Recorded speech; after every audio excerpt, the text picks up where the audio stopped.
एक समय के बात है, हर रोज एगो मालिन माता रानी के दरबार में पूजा बदे फूल बगिया से तोड़ के लेके जात बिया और रोज माई के चढ़ावत बिया। एक दिन माता रानी वही सेवक मालिन के परीक्षा लेवे खातिर चलल बानी।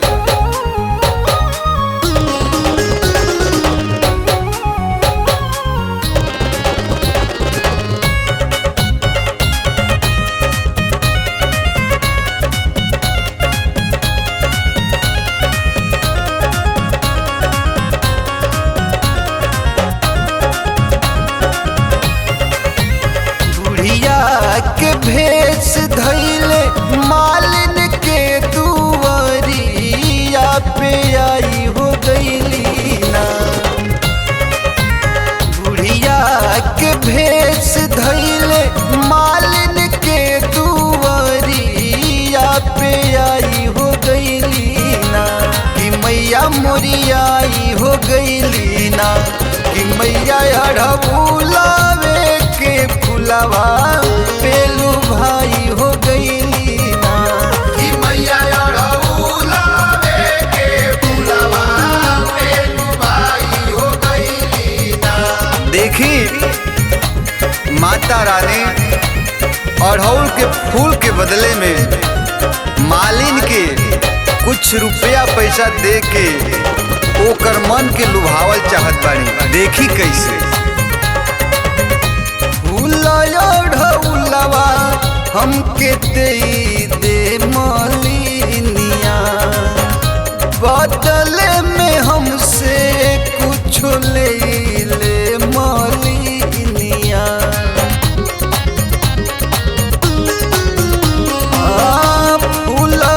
ढौलवा हमके दे मालिनिया, बदले में हमसे कुछ ले मालिनिया।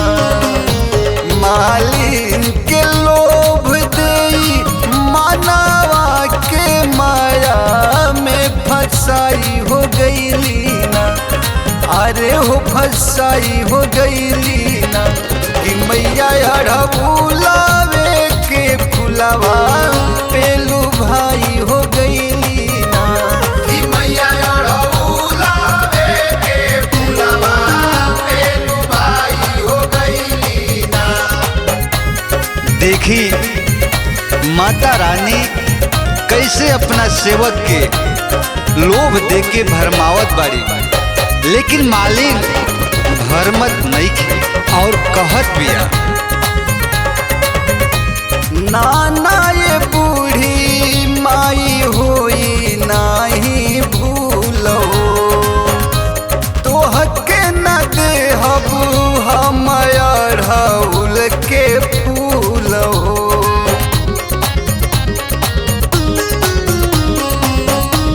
नाना ये बूढ़ी माई होई नाही भूल हो। तोहके न देहबू हम अढ़उल के फूल हो। मालिन के बात सुनी मने मने माई मुस्काई हो गईली ना। अरे मुस्काई हो गईली ना। कि मैया अढ़बुलावे के फुलवा पेलू भाई हो गईली ना। कि मैया अढ़बुलावे के फुलवा पेलू भाई हो गईली ना। देखी अब माता रानी जब जान गईली कि हमार सेवक हमारा सिवा दूसरा के फूल ना दिही, तब का कैले बानी आई देखी आगे।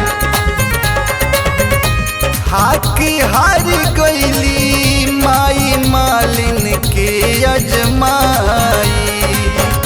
जुग जुग सुहागन रहत अब कहली माई।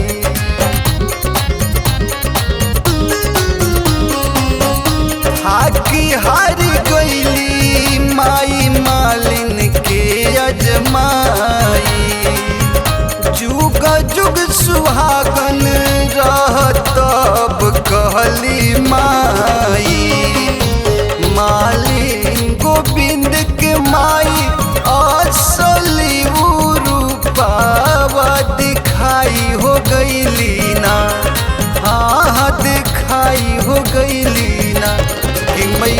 अढ़बुलावे के फुलवा